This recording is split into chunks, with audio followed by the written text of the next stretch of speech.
Selamat pagi, kita jumpa lagi ya di pembelajaran mengenai pengukuran pemetaan. Nah, berikut yang akan kita pelajari adalah sifat data. Jadi sebelumnya kita sudah mempelajari mengenai beda tinggi, lalu kita sudah mempelajari mengenai jarak ya, jarak mendatar, jarak horizontal, lalu ada jarak miring juga, kemudian kita sudah tahu juga elevasi, lalu kita juga sudah tahu mengenai ini ya, tentang sifat alat sifat itu sendiri atau level dan istilah-istilah yang terkandung di dalamnya. Nah, untuk hari ini kita akan coba untuk mengetahui mengenai sifat datar. Nah, di sifat datar itu kita akan mengenal tentang alatnya itu sendiri, yes. Nah, di alat itu berarti kita butuh yang namanya ini ya, level namanya di alat itu sendiri. Contoh level yang kita punya seperti ini, yang pertama kita punya ada nomor seri alat, ada skop leveling, plat dasar dan lain-lain, kemudian cara untuk pemasangannya. Lalu berikut kita juga punya ini ya, merek-mereknya dengan merek dengan bentuk yang berbeda. Tetapi kalau kita perhatikan di sini ada beberapa hal yang nanti akan terkait dengan prinsip-prinsip utamanya, yaitu kita akan memiliki nivo dengan bentuknya macam-macam. Jadi ada nivo tabung, ada nivo kotak. Nah, lalu berikutnya kita akan memiliki hal-hal seperti yang ada di samping ini. Nah, jadi di sini penyifat datar dapat berarti adalah konsep atau alat ukur. Dalam arti konsep, maka sifat datar berarti penentuan beda tinggi, ya, penentuan beda tinggi antara dua titik atau lebih dengan garis bidik horizontal yang diarahkan pada rambu-rambu yang berdiri tegak atau vertikal. Nah, untuk memastikan bahwa garis bidik kita baik, ya, apabila garis bidik kita baik, maka kita butuh dibantu dengan nivo dan bentuknya masing-masing seperti tadi ya, kategorinya apakah dia nivo tabung atau nivo kotak seperti ini ya. Nah, ini memiliki juga syarat-syarat. Syarat yang pertama adalah bahwa garis bidik teropong itu sejajar dengan garis arah nivo. Jadi yang pertama di sini kita punya alatnya ya. Oke, nah alat ditaruh di tengah. Ini misalkan cara yang pertama alat ditaruh di tengah. Kemudian di sini kita punya rambu. Di sini juga kita punya rambu. Nah, dua rambu ini ditempatkan di titik masing-masing, di poinnya atau patoknya. Kita beri nama rambu yang pertama itu rambu A, lalu rambu yang kedua itu rambu B. Ketika alatnya sudah disetting, nivonya sudah sejajar, kita bisa lihat di sini ya, kiri dan kanan atau depan dan belakangnya juga, maka rambu ukur ini kita bisa melihat bahwa dia mempunyai nanti ada benang atas dan benang bawah. Begitu juga untuk yang di B, kita juga punya benang atas dan bawah.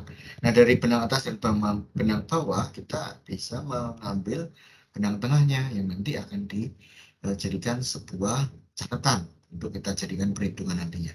Nah, oke, ini yang kita bisa mengetahui di pertama kali ya. Oke, berikutnya setelah kita punya benang atas, benang bawah dari depan dan belakang, dari sini kita bisa mengetahui juga selisih tingginya ya, didapatkan dari rambu. Ya, kita punya delta H untuk A dan delta H untuk B. Nah, kemudian selisih antara delta H dan delta B kita bisa gunakan untuk sebagai beda tinggi. Maka kita punya delta H sama dengan A kurangi B. Oke. Nah, dari syarat-syarat tadi, dari syarat 1 dan ketiga, ya, syarat 1 sampai ketiga itu ada beberapa hal. Misalkan yang pertama kita butuh mengetahui ya di sini bahwa metodenya adalah yang pertama nih misalkan. Yang pertama alat ada di luar dengan patoknya A dan B ya. Ini pertama kita bisa ukur tetap sejajar ya. Oke, yang pertama kita bisa menembak ke A dulu untuk mengetahui benang atas dan benang bawah. Lalu berikutnya kita bisa mengetahui untuk yang patok B, benang atas dan benang bawah. Lalu kita bisa mencari tahu untuk benang tengahnya. Begitu juga misalkan kita jadikan A ini patok sebagai titik referensinya. Oke, tetapi kita perlu memperhatikan bahwa di sini ada T ya, ada tinggi instrumen sendiri. Tinggi instrumen ini nanti kita harus catat ya masing-masing ya, sama seperti yang metode pertama. Lalu kita lanjutkan lagi, misalkan di titik A, patok A ini sebagai benchmarknya, dan patok B ini sebagai tujuan atau poin yang kemudian akan diukur. Begitu apakah itu kita mengetahui jaraknya, apakah kita mengetahui sudutnya, gitu ya. Beda tingginya itu juga bisa. Nah, ini kita punya rambu ukurnya. Oke, cara yang ketiga, kita tadi sudah melihat bahwa alat ada di tengah. Kemudian kita bisa ukur ke kiri dan ke kanan dengan masing-masing patok A dan B itu. Bisa masuk mirip ya seperti yang di sana. Nah, seperti yang kita punya di sini. Alatnya kita taruh tengah, kemudian baru kita ukur ada di patok A dan di patok B. Oke, kalau itu sudah diketahui seperti tadi bahwa dari antara benang atas dan benang bawah, antara depan dan belakang ya, itu punya benang tengahnya ya. Kita punya BTA dan BTB, ini pembacaan rambu untuk benang tengah ya, masing-masing rambu baik di A dan B. Ini dipastikan bahwa Anda sudah bisa mencari ya BT atau benang tengah tersebut. Dalam pengukuran beda tinggi, jika kedua titik A dan B posisinya berjauhan, pembacaan rambu umumnya tidak terlihat jelas dan jadi kurang teliti karena kondisi permukaan tanah menyebabkan garis bidik tidak memotong rambu karena posisi rambu di atas atau di bawah alat. Nah, oleh karena itu kita bisa membuat atau kita bisa mengenal istilah yang lain ya. Kita bisa mengenal istilah yang lain. Yang pertama adalah misalnya jaraknya terlalu jauh, taruhlah dari patok A ke patok B ini jaraknya kita anggap satu seksi begitu sama dengan 100 meter. Maka kita bisa bagi ya, kita bisa bagi yang pasti angka genap ya, angka genap 100 dibagi ini ada berapa slug. Slug itu antara jarak A dengan 1 ya. 2 dengan 3 dengan 4 dan seterusnya sampai 6. Jadi kita punya 1, 2, 3, 4, 5, 6. Oke, kita bisa punya 5 bagian ya, 5 slug gitu.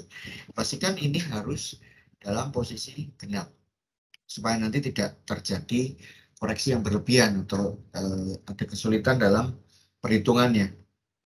Oke, jadi yang pertama kita punya istilah seksi untuk jarak yang panjang, kemudian kita punya slug ya, jarak antar patok dengan kondisi yang pendek jika jaraknya berjauhan. Nah, lalu untuk metodenya seperti yang ada ditunjukkan di gambar ini ya, kita punya benchmark, lalu kita punya patoknya ya, dan kita punya alatnya juga, ini alatnya juga. Nah, ini kemudian metodenya ketika alat sudah di setting, info dipastikan harus di setup, infonya harus di setup, kemudian tingginya dimasukkan juga. Lalu ketika mengukur berarti kita pastikan bahwa kita berikan patok dengan ketinggiannya yang standar ya di 40 cm atau kita namakan peg di sini. Nah, dari situ kita bisa ukur bahwa benang atasnya sekian, benang bawahnya sekian. Nah, ini yang nanti kita bisa dapatkan. Lalu apabila posisinya miring bagaimana? Sama saja, tidak ada bedanya ya. Kita bisa miringkan, tetapi kita perlu pastikan bahwa benang tengah itu yang menjadi line of sight atau menjadi acuan dia. Oke, kita punya bagian di sini. Oleh karena itu kita bisa mencari beda tinggi ya, seperti yang kita sudah pelajari sebelumnya. Dan pastikan kalau kondisinya tidak terlalu miring, maka kita harus melevel ya, harus melevel. Jadi nivonya itu untuk memposisikan bahwa alatnya sudah sejajar, sudah level sendiri, jadi sudah rata. Tapi untuk alat ukurnya kita bisa miringkan secara vertikal. Oke? Nah, lalu ada beberapa hal yang kita perlu perhatikan di dalam sifat datar memanjang ya. Yang pertama bahwa pengukuran beda tinggi dalam satu slug itu ada rambu belakang dan rambu muka. Nah, kita bisa lihat di sini satu slug ada ini ya, ada satu slug benang atas. Maaf, ada belakang, kemudian ada muka. Nah, ini yang jadi belakang untuk A, patok A, lalu ini yang muka untuk patok 1. Oke, berikutnya ketika alatnya sudah selesai dan dipindah ke titik ke 1 dan ke-2, P1 menjadi P2, kemudian sama urutannya bahwa kita harus memindah yang sebelumnya di BA, kita pindah ke titik 1 atau poin 1, kemudian bisa menjadi belakang, ya, B1. Lalu ketika diputar alatnya bisa menjadi M untuk 2, dan seterusnya. Oke, jadi kita punya B2, M3, B3, M4, B4, M5, B5, dan B. Nah, secara prinsipnya seperti ini. Nah, kemudian kalau kita memindah ya, kalau kita memindah pembagian jarak antara posisi berdirinya alat ukur dengan tiap rambu itu maksimal 60 meter. Jadi dari sini itu di 60 ya. Nah, ini yang disarankan. Dan usahakan berimbang. Lalu berikutnya posisi alat tidak perlu segaris dengan kedua rambu ukur ya. Karena dia akan menyesuaikan si alatnya, dia akan menyesuaikan kondisi rambu ukurnya, apakah kondisi tanahnya naik atau turun. Tetapi tetap kita harus menulis atau mencatat ketinggian alatnya. Oke.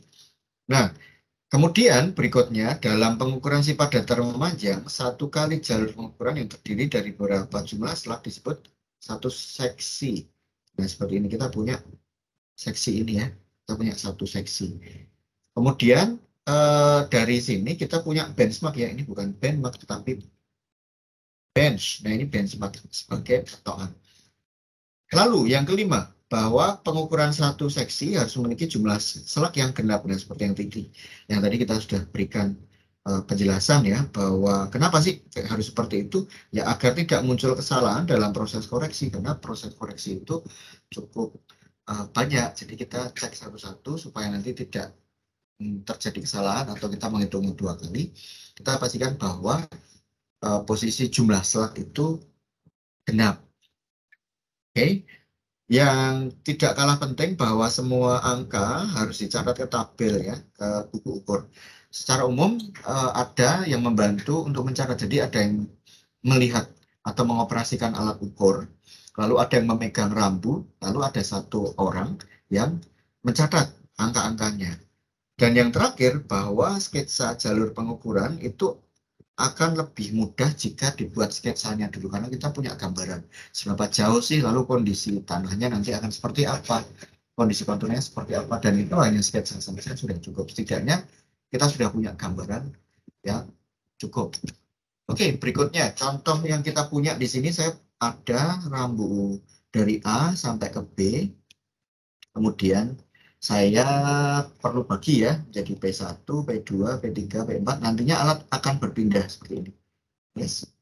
Nah, di satu seksi ini saya bagi menjadi beberapa slug. Kita punya ada 1, 2, 3, 4, 5, dan 6. Nah, contohnya di sini ya, kita sudah punya 1, P2, P3, P4, P5, dan P6. Nah, angka-angka yang awalnya kita bisa dapatkan ketika di awal-awal adalah ini. Oke, rambu pembacaan alat ya, hasil pembacaan alat di masing-masing rambu. Jadi belakang kita punya bagian ini, kemudian untuk bagian muka juga masing-masing di sini. Nah, oke, ini kalau hanya arahnya satu saja ya. Ini kalau arahnya hanya satu saja, hanya maju saja, tapi tidak kembali pulang. Tapi ini hanya sekali pengukuran gitu.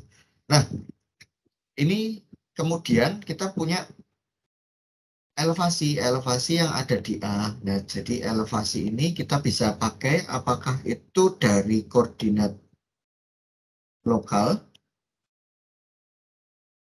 ataupun yang global. Nah, ini salah satu saja. salah satu saja, tapi pastikan kita sudah ada informasi ini.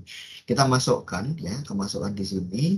Lalu berikutnya kita bisa ukur jaraknya ya, jaraknya masing-masing juga. Saya rasa ini masih cukup mudah. Oke, kita lihat ke dalam atau ke polanya. Ke polanya di sini kita punya seperti ini. Jadi ketika kita awalnya kan menghitung dari belakang dulu ya. Belakang, kemudian kita masukkan semua angkanya seperti ini. Muka juga sama, kita urutkan ke bawah ya. Dan ke bawah. Setelah itu data-data itu akan menyusul berikutnya elevasi dan jaraknya. Nah, dari sini kita bisa menghitung yang pertama benang tengahnya. Ini benang tengah ya. Ini benang tengah. Nah, sampai ke bawah dia.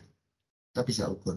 Jadi 872 ditambah dengan 697 ya dibagi 2. Nah, kita bisa ketemu 785. Oke. Nah, kemudian saya hapus dulu. Nah, kemudian berikutnya untuk yang muka juga sama. Untuk yang muka kita juga sama. Benang atas dengan benang bawah dibagi 2, kita bisa dapatkan ini. Lalu untuk beda tinggi, prosesnya bagaimana? Prosesnya ini cukup mudah. Kita bisa gunakan dari hasil benang tengah, lalu dikurangkan ya, dikurangkan dengan muka ya, benang tengah untuk belakang yang di sini, kemudian yang muka kita kurangkan begitu, kita bisa dapatkan beda tingginya. Oke, nah seterusnya kita bisa gunakan pola ini. Oke, dan sampai ke bawah. Lalu berikutnya kita bisa gunakan informasi elevasi dijumlahkan dengan beda tinggi. Jadi kita bisa dapatkan di sini. Nah, sebagai contoh di sini kita punya ya.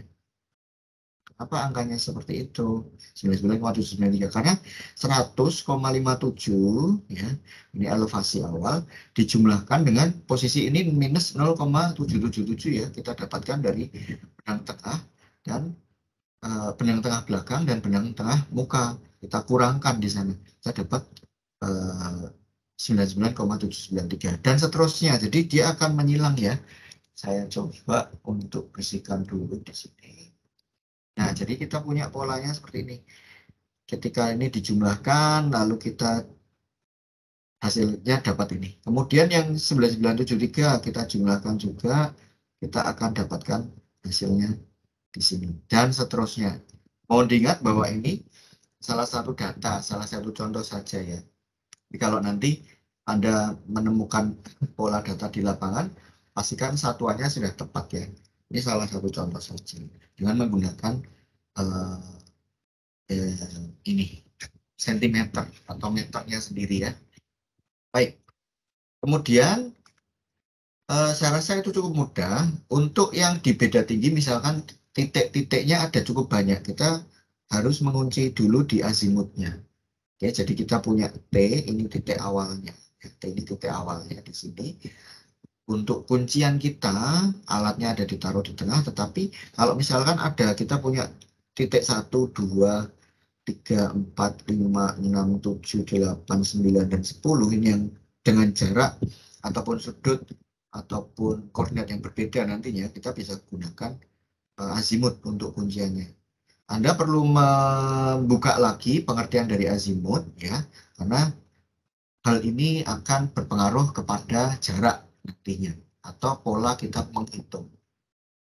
Baik, dari beda tinggi ya, dari beda tinggi ini untuk mencari beda tinggi kita perlu mengetahui beberapa istilah Helling. Kalau kita melihat atau merefer kemarin ya, kita misalkan punya posisinya di sini alat ukurnya. Ini ada lampu, ini alat ukur. Nah, ketika azimutnya ke atas ya, azimutnya ke atas. Yang kita perlu cari tahu itu ada sudut Hellingnya. Nah, Helling ini adalah, nah ini dia. Dan di sini itu BT yang kita butuhkan. S atau benang tengahnya. Oke. Nah, jika kita sudah menemukan Helling, maka delta H kita butuh V plus TI atau tinggi instrumen dan dikurangi dengan BT. Untuk WP, water passingnya, kita bisa gunakan delta H sama dengan tinggi instrumen dikurangi PT. Ini kalau posisi rata, jadi ini kalau posisi rata, ini kalau posisinya miring. Oke, baik. Oh ya, sekali lagi bahwa azimut ini diukur dengan kompas ya, kita butuh kompas. Ya, baik. Berikutnya untuk posisi yang lain bahwa dalam water passing itu ada beberapa pengertian. Yang pertama adalah water passing tunggal. Water passing tunggal itu cara pengukurannya hanya satu kali saja. Hanya satu kali tanpa koreksi. Tetapi konsekuensinya adalah pengukuran sangat tidak teliti. Apakah ini disarankan? Ya tidak sama sekali karena memang sangat tidak teliti. Oke, tapi kalau hanya untuk pengukuran standar atau bukan standar, tapi hanya untuk pengukuran saja kasar atau draftnya itu sudah cukup. Tapi kalau kita butuh detail itu tidak disarankan ya. Nah, jika terjadi kesalahan pengukuran tidak diketahui karena ya sekali lagi hanya satu arah ya, hanya satu arah. Seperti contohnya kita punya, nah seperti ini. Ini hanya satu arah saja. Nah, hanya satu arah. Jadi tidak bisa dikonfirmasi apakah sudah benar atau belum. Nah, untuk water passing tunggal, jika hanya dicari beda tinggi antara dua titik ujungnya saja, itu merupakan selisih jumlah pembacaan rambu belakang, ya, ini, dan rambu muka. Jadi kita punya prinsip bahwa mencari delta H nantinya itu menggunakan jumlah dari jumlah dari rambu belakang, ya, kemudian dikurangi dengan jumlah rambu muka. Oke, ini hanya mencari beda tinggi, saya rasa sudah cukup kalau diulang dua kali. Hanya satu arah saja, sekali jalan sudah. Oke. Nah, berikutnya ada water passing pulang. Nah, water passing ulang ini berarti dilakukan dua kali dengan arah pergi pulang. Artinya adalah ketika kita melakukan pengukuran, dia tidak hanya satu arah, tetapi juga kembali lagi. Jadi dia posisi pergi, dan di sini posisi pulang. Oke, nah prinsipnya nanti kita akan coba bahas ya. Kita akan coba bahas. Lalu berikutnya water passing double stand. Nah, water passing double stand itu contohnya sama seperti yang ada di gambar sebelah kiri di sini, bahwa kita mengukur baik itu dia modelnya tunggal ataupun modelnya pergi pulang, tetapi dia double stand. Alatnya ada dua, ya, alat ukurnya ada dua. Jadi mengukurnya dua kali, tetapi untuk metodenya apakah dia hanya sekali atau pergi pulang itu tergantung dari kebutuhan kita.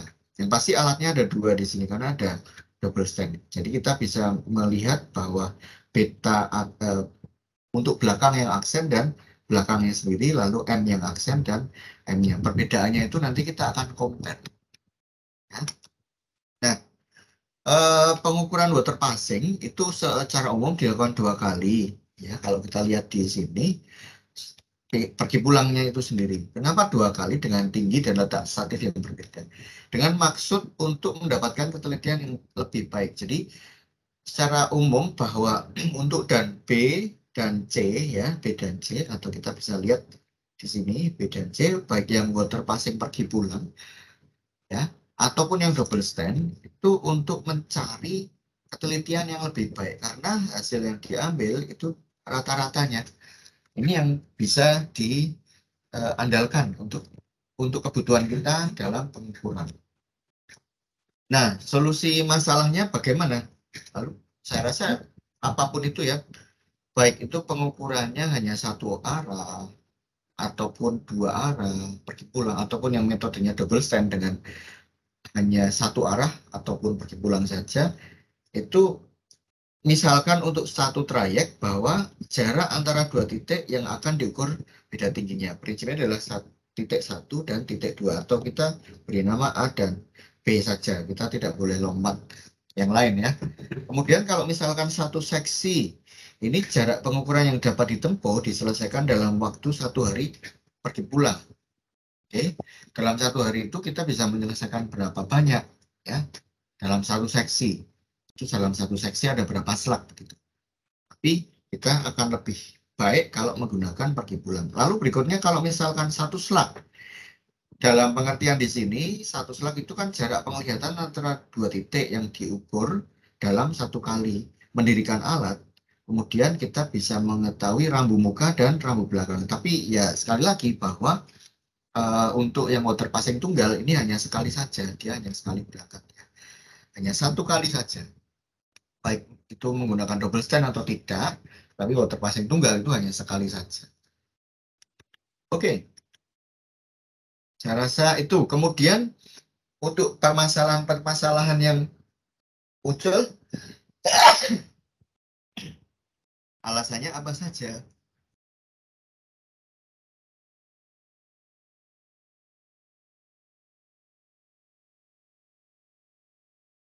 Jadi kita lihat ya, bahwa sumber kesalahan pada water passing memanjang itu bisa berasal dari alat yang digunakan. Misalkan tidak dikalibrasi.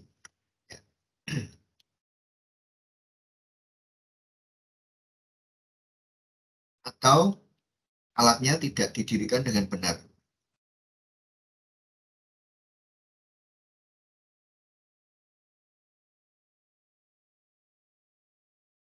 Nah, kemudian misalkan pengaruh dari luar, apakah ada gangguan atau misalkan ada sesuatu yang tidak terduga begitu. Nah, jadi ada beberapa hal yang cukup mengganggu.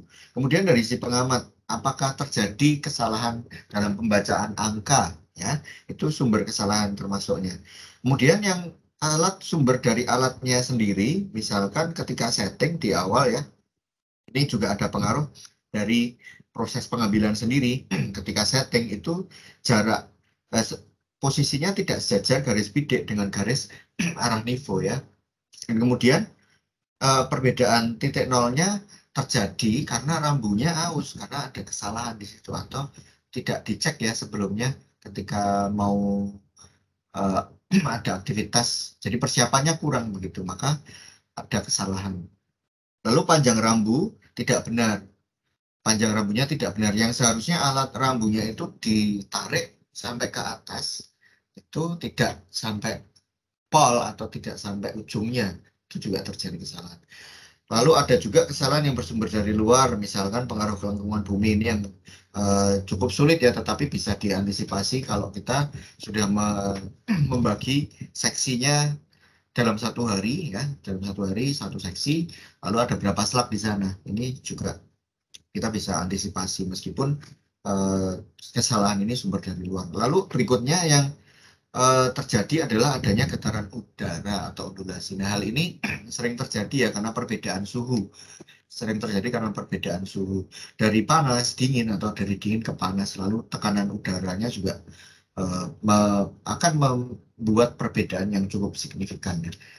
Lalu sekali lagi bahwa dari si pengamat itu yang perlu untuk dicek dari awal bahwa kesalahan mata, salah membaca ya, karena minus gitu. Lalu kesalahan pembacaan sendiri mungkin ketika dilihat angkanya 4, tetapi ketika ditulis angkanya 9 atau salah baca yang seharusnya 3 menjadi 3,5. Nah, itu juga keliru. Lalu kesalahan kasar, nah ini 3 trayek tapi dihitungnya 2 trayek, ini cukup fatal. Seharusnya tidak seperti itu dan tidak terjadi karena kita sudah apabila kita sudah membuat sketsa ya, sketsa kasarnya, maka itu tidak akan banyak terjadi. Baik. Pola berikutnya yang kita bisa ketahui di sini dengan contoh yang ada di atas ya, di sini, bahwa saya punya satu seksi A sampai B ya. Seksi A, B dengan 1, 2, 3, dan 4. Genap ya. Nah, kita juga punya ketinggiannya masing-masing untuk patok 1, patok 2, patok 3 ya. Kemudian kita juga bisa mencari delta HAB. Oke. Pertanyaannya adalah diketahui titik A, HA-nya ini 3 plus 345,150. Jadi posisi ini itu di plus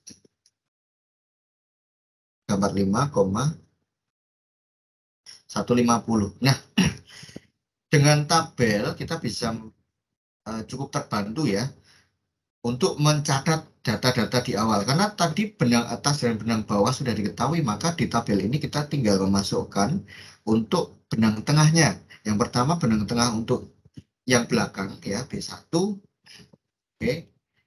Lalu untuk M-nya, untuk yang muka ya, ketika sudah diputar seperti ini masing-masing benang tengah ya, ini benang tengah. Karena benang atas dan benang bawah sudah diketahui sebelumnya, jadi kita sudah tinggal memasukkan saja benang tengahnya untuk contoh ini. Nah, dan seterusnya ini kemudian berlanjut ya, pergi dulu. Jadi posisi B1, M1, B2, M2, B3, M3, B4, M4 ini posisi untuk yang berangkat. Jadi ketika dia pergi, kita sudah catat ini semua. Nah, kita sudah catat ini semua. Kita sudah catat ini semua. Sekalian ya, jadi satu kan benang atas. Sekali lagi benang atas dan benang bawah sudah diketahui. Kemudian berikutnya kita bisa mengetahui yang pulang. Nah, konsep pergi dan pulang ini bagaimana? Oke, kita coba cocokkan ya. Di sini saya pakai warna yang berbeda saja. Yang colornya saya pakai yang biru. Nah, oke. Untuk yang pergi itu yang merah, ini yang merah. Kemudian yang pulang itu untuk yang biru. Posisinya seperti ini, Sret. Ya, kita pulang. Anda perhatikan di sini angkanya. Jadi ketika posisi di benang, ketika di belakang dan muka itu dia akan sama juga. Jadi tidak boleh terbalik ya. Selama dia menjadi belakang ya belakang terus. Jadi seperti ini. Kalau belakang ya belakang juga. Tetapi dia posisinya gantian. Jadi tadinya belakang muka, sekarang posisi belakang muka, tetapi kebalikannya. Dia kembali dari titik B ke titik A, begitu. Oke, kita catat ya. Ini benang tengahnya semua sudah ketemu. Lalu berikutnya apa? Hal berikutnya adalah kita bisa mengetahui ini. Kita bisa mengetahui untuk beda tingginya ya. Kita bisa mengetahui beda tingginya. Nah, beda tinggi ini cara mengetahuinya bagaimana? Kita sudah mendapatkan di sini. Ya, kita sudah mendapatkan dari benang tengah yang belakang dikurangi dengan benang tengah yang muka. Kita dapatkan 2,038. Lalu untuk yang pulang bagaimana? Sama saja, 0,55 dikurangi dengan 2,589. Karena konsepnya adalah dia hanya berangkat atau pergi kemudian pulang. Tapi untuk titik pengambilan tidak boleh terbalik. Oke, maka kita punya ini. Kemudian berikutnya apa lagi? Berikutnya adalah kita perlu pastikan bahwa beda tinggi rata-rata ini kita dapatkan dari 2,03 jumlahkan dengan min 2034 kita dapatkan 2,036. Oke. Jumlahkan, kita bisa dapat rata-ratanya, selisihnya ya. Nah, lalu titik tinggi, tadi kan kita dapat dari awal ya, bahwa titik tinggi itu kan 345,150. Jadi kita bisa masukkan ke tabel langsung, dikurangkan dengan beda tinggi rata-rata ya, dikurangkan atau ditambahkan. Kalau plus dia plus, jadi mengikuti saja. Kalau dia minus, maka kita harus minus. Karena konteksnya ini kita tinggal menambahkan atau mengurangkan saja sesuai dengan tandanya. Jadi misalkan 345,15 karena tandanya di sini plus, maka dijumlahkan saja. Lalu ketika kita masukkan untuk berikutnya, hasilnya kan 347,186. Kita sudah dapat beda tinggi rata-rata dari titik 1 ke titik 2, minus 1,605. Berarti dikurangkan saja, kita sudah mendapatkan 300. Dan seterusnya sampai ke bawah. Kemudian jangan lupa tahap berikutnya adalah kita perlu menjumlahkan ya untuk yang belakang, rambut belakang ya, benang tengah rambut belakang yang pergi. Jumlahkan dulu, begitu juga untuk yang muka, untuk yang pergi. Kemudian kalau sudah, kita lanjutkan untuk yang water passing pulang, posisi yang pulang, kita jumlahkan juga seperti ini ya.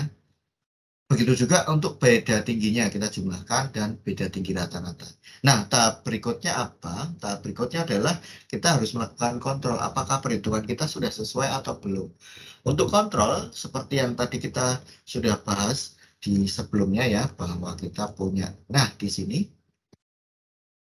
Nah, ini untuk kontrol maka kita perlu delta H bahwa B dikurangi dengan sigma M. Atau belakang dikurangi dengan muka. Maka kita bisa dapatkan di sini delta H untuk yang pergi dulu ya. Diambil dari yang belakang dan muka kan 796. Oke, saya coba untuk berikan di sini. Fine.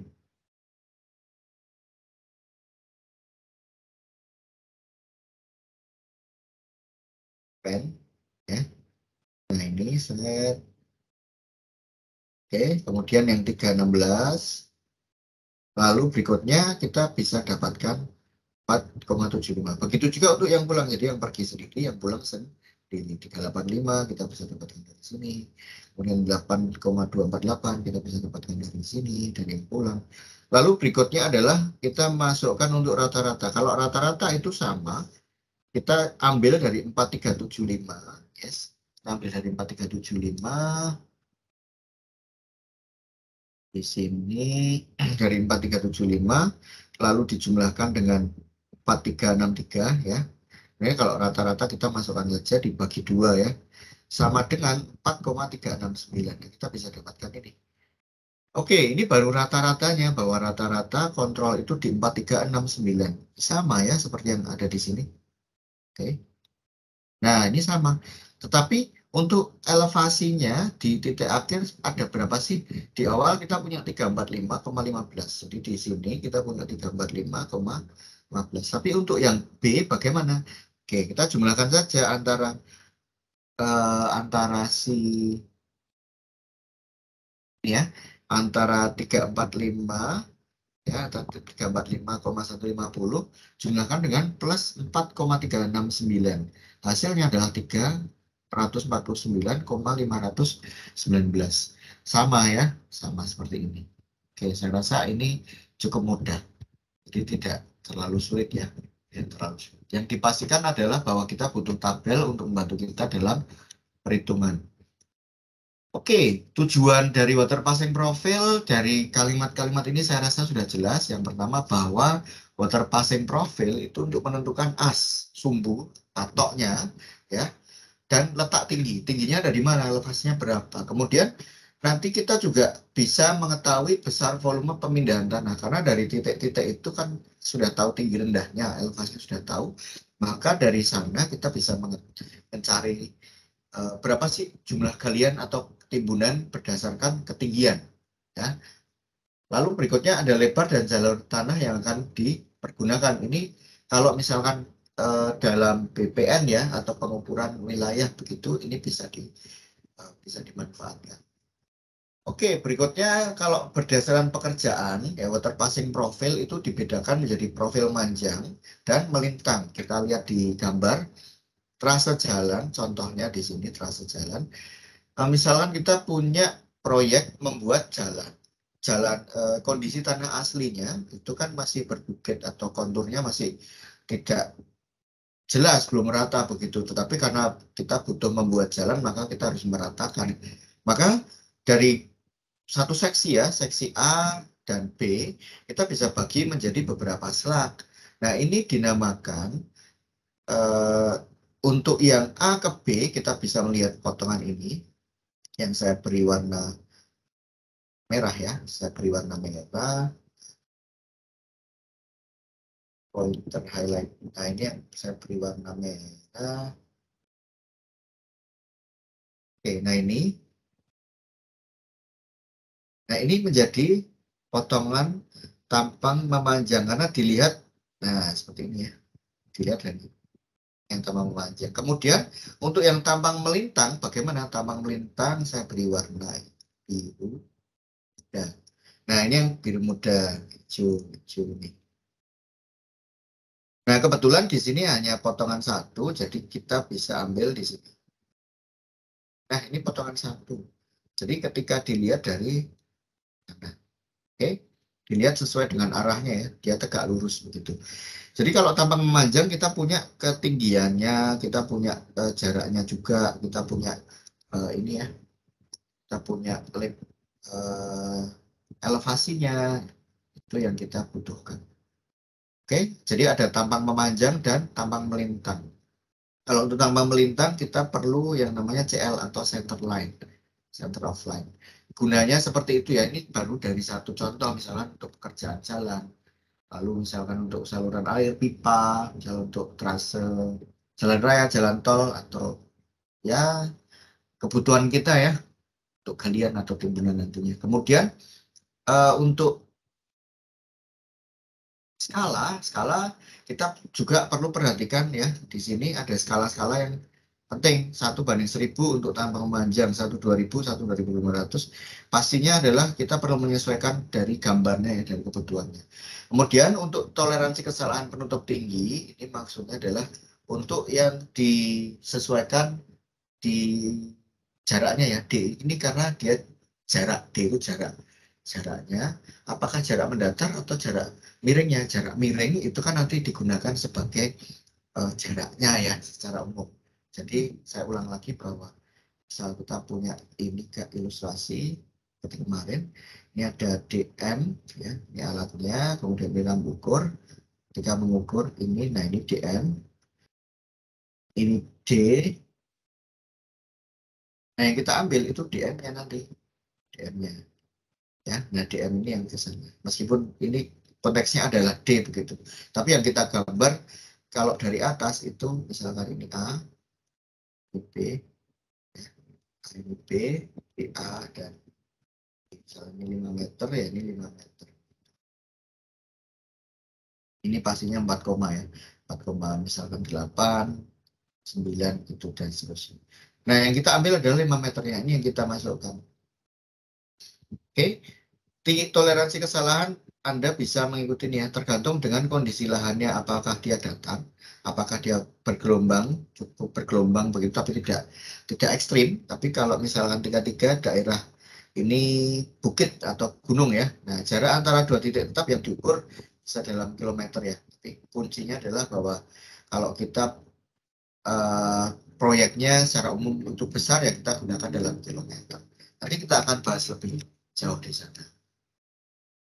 Oke, tadi kita sudah punya contoh-contohnya ya. Kemudian di sini juga kita punya contoh yang lain. Nah, misalkan saya punya metodenya dari luar seperti ini. Kita punya dari luar. Kita ambil benchmarknya seperti ini. Oke, saya zoom dulu. Nah, ini benchmarknya ya. Ini untuk TGB, ini titik garis bidik ya, tinggi garis bidiknya. Posisi yang belakang dan ini muka, kita ambil satu-satu, belakang, muka, belakang, muka, belakang, muka, belakang, muka. Jadi ini akan terus seperti itu. P1 ini alat, P2 juga alat. Hanya dipindah saja. Polanya saya rasa sama seperti yang ditunjukkan pada panel di sini. Anda bisa mengikuti ya, tergantung dari metode yang digunakan. Pasti tidak sulit. Kemudian apakah perlu dilakukan kontrol? Ya jelas perlu. Anda perlu kontrol ya nantinya. Oke, ini contoh gambar dari profil pemanjang. Jadi ada cut-nya yang nanti akan dipotong, lalu untuk rencana ya, galian rencana, lalu ada hasilnya berarti akan diberikan timbunan. Lalu ada informasi seperti nomor titik, elevasi, jarak, lalu elevasi rencana dan jarak rencananya ya. Jarak rencana. Saya rasa ini juga cukup mudah. Tidak terlalu sulit jika Anda mencoba untuk memperhatikan angka-angka ini. Seperti yang tadi sudah kita diskusikan di depan. Nah, di sini. Oke. Baik. Berikutnya, water passing itu ada berbagai macam metodenya. Kalau tadi untuk pengambilan data, sekarang untuk posisinya ya, memposisikannya bagaimana sih? Misalkan kita punya bagian A, ini kan beberapa titik ya. Banyak tadi kita perlu memperkirakan, kita butuh informasi dari sudutnya, hellingnya ya, sudut helling. Lalu titik elevasi di A berapa sih? Lalu azimutnya kita sudah tentukan, lalu kita berpindah di titik B, C, dan D seterusnya. Oke, kita bisa melakukan water passing memancar atau radial. Kemudian model dengan sel-sel, kita bisa berikan grid. Jadi tanah yang akan diukur, ini perlu dibagi-bagi, dibuat grid dulu, kotak-kotak 4 persegi. Selanjutnya pada masing-masing sudut kotak akan diukur tingginya. Jadi 1, 2, 3, 4, 5, 6, 7, 8, 9, 10, 11. Jadi sekitar ini ya areanya tingginya. Kita bisa buat grid. Bantuannya kita bisa gunakan benang. ya, yang diberikan patok dengan tingginya jaraknya masing-masing, tingginya nanti yang kita bisa ketahui. Oke, kemudian yang model water passing lurus ini sama juga bahwa kita akan ambil titiknya ya dari ini satu ini kita bisa ambil ya. Kalau misalkan posisinya lurus, ini juga saya rasa masih cukup mudah. Oke, kesalahan menengah itu Anda perlu melihat dari angka-angka yang sudah dihitung di depan ya. Misalkan kita punya 6 seksi dengan masing-masing jaraknya total ya itu di 4,8, 3,6, 5,4, lalu ada 2,7, 6,3 dan 4,7. Jadi kita sudah tahu bahwa dalam satu seksi bisa terdapat beberapa slug dengan jumlah slugnya itu genap. Lalu untuk beda tingginya perginya juga sudah diukur ya. Lalu pulangnya juga sudah diukur, semuanya sudah ada datanya. Lalu jaraknya juga ya. Jaraknya atau D itu selisih nilai ukuran pergi pulang tiap seksinya ya. Kita sudah mengetahui ini, kemudian S ya. S-nya jarak tiap seksi, kita masuk ke S-nya sendiri. Kemudian misalkan S jarak tiap seksi itu satu seksi taruhlah 100 kilo atau satu seksi 200 kilo. Nah itu satu seksi 2 kilo atau 3 kilo. Nah nanti kita bisa masukkan. Oke, dengan koefisiennya 100 ya. Konstantanya ini 100, kita bisa langsung masukkan di situ. Nah, lalu ada lagi bahwa untuk P kali D kuadrat kita bisa ketahui di sini. Kita bisa masukkan ya. Yang pasti ada informasi M0 ya. M0. Dari M0 ini kita perlu masukkan PD kuadrat dibagi akar PD kuadrat dibagi dengan 2N. N ini dari jumlah seksinya. Karena ini jumlahnya ada 6, maka tinggal dikalikan 6. Ini untuk M0. M0 itu hanya rumus saja ya. Tapi kalau kita masukkan ke per 100 kilo, ya, per 100 kilo, kita buat per 100 kilo itu kesalahannya berapa sih? Karena kita perlu cek ya, per 100 kilo, ada per 1 kilo, lalu kesalahan menengah pukul rata pergi pulang. Nah ini masing-masing beda-beda. Jadi kita perlu cek 100 kilo, 1 kilo, dan pukul rata pergi pulang. Anda perlu melihat beberapa rumus di sini ya. Saya rasa cukup mudah. Oke, nah kemudian dari cara ini Anda bisa mengetahui bahwa kesalahan setiap 100 kilo itu hanya 31,67 mm. 100 kilo sedikit sekali, hanya 31 mili. Untuk 1 kilo itu 3,1 3,167 mili. Lalu menengah rata-ratanya hanya di 2,2. Saya rasa ini angka yang cukup baik ya untuk pengukuran dan pemetaan. Baik, misalkan ada model problem yang berikutnya. Yang dimaksud di tinggi titik simpul atau tinggi titik pertemuan atau simpul ini adalah misalkan satu titik ini ya, ini sebagai kita mencari satu titik paling tinggi dari antara 3 titik yang kita sudah ketahui. A sudah tahu, C sudah tahu, B sudah tahu. Tapi kita lihat dulu di sini untuk mengetahui tinggi titik S, maka digunakan rumusnya seperti ini. TS tinggi S ya, titik S. Tinggi S G1 bobot ketelitian tergantung jarak itu G sama dengan 1/L, L-nya itu jaraknya ya. Dikalikan dengan TS1 titik pertemuan dibagi dengan titik S. Lalu dijumlahkan sebanyak ada berapa sih untuk G-nya, titiknya juga ada berapa, dibagi dengan G-nya sendiri bobot ketelitian. Kita lihat di sini contohnya ya. Kita lihat di sini contohnya. Misalkan saya ingin mencari tahu ketinggian di P. Yang saya sudah ketahui elevasinya untuk di A adalah 7,247, lalu B-nya di 6, lalu C-nya di 8, lalu D-nya di 4. Kita bisa buat listnya ya, kita bisa buat daftarnya bahwa jarak A ke P itu 794 meter. B ke P, ya dari B ke P itu 215 dan seterusnya sampai yang DP ya. Nah lalu untuk beda tinggi delta H1, beda tinggi H1-nya kita punya 2,74, lalu H2 ya A, B, C, D masing-masing seperti ini, kita punya plus, semuanya plus ya, beda tinggi, kebetulan plus. hitung tinggi titik P. Kita bisa gunakan ini bahwa di TP1 tinggi P1 7,247 dijumlahkan dengan 2,74 ya, di sini. Kemudian kita dapat 9,987 meter tinggi titik yang di P1. Oke.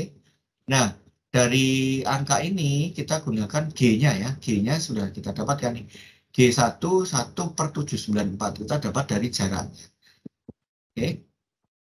Sampai yang TP1. Kita masukkan semua angka itu. Kemudian kita dapat bahwa total ya TS-nya tinggi S atau tinggi simpul di P ya. Simpulnya adalah 9,9491. Ini kita dapatkan dari rata-rata. Jadi misalnya A 7,2, B-nya 6, C-nya 8, lalu D-nya 4. Untuk di tengah sendiri, diambil dari rata-rata ini, kita dapatkan bahwa tingginya adalah 9,9491. Saya rasa itu saja, bahwa hari ini kita sudah mempelajari cukup banyak ya. Pelajari cukup banyak, menyambung dari yang kemarin, bahwa kita mengetahui apa saja. Yang pertama, kita sudah mengetahui mengenai beda tinggi. Lalu kita sudah mengetahui jarak horizontal, jarak datar ya. Jarak datar, jarak miring. Lalu elevasi.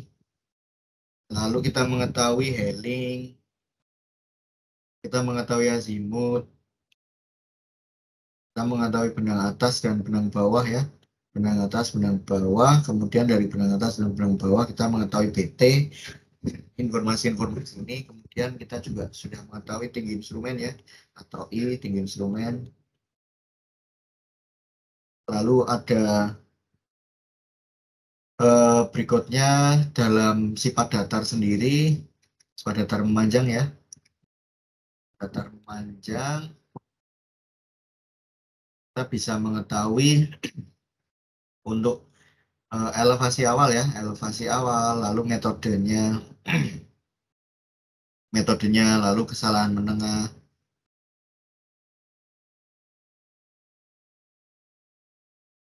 Lalu ada kita punya tadi tinggi titik simpul ya, titik simpul. Oke. Tinggi titik simpul kita punya ini. Titik simpul. Kemudian ada tadi apa lagi? Ada, oh ya, metode pergi pulang ya. Pergi pulang, lalu ada yang modelnya double stand. Ada yang tunggal ya. Nah, hal-hal ini yang kita sudah sedikit banyak ketahui di dalam pengukuran sifat datar memanjang. Ini hal yang penting. Oh ya, sama satu lagi tadi tentang potongannya ya, atau nah ini tentang water passing ya, penggunaannya di mana tampang memanjang lalu tampang melintang, ini yang kita perlu ketahui. Oke, saya rasa itu dulu. Nanti berikutnya kita sambung lagi untuk yang poligon. Oke, terima kasih, selamat pagi, see you.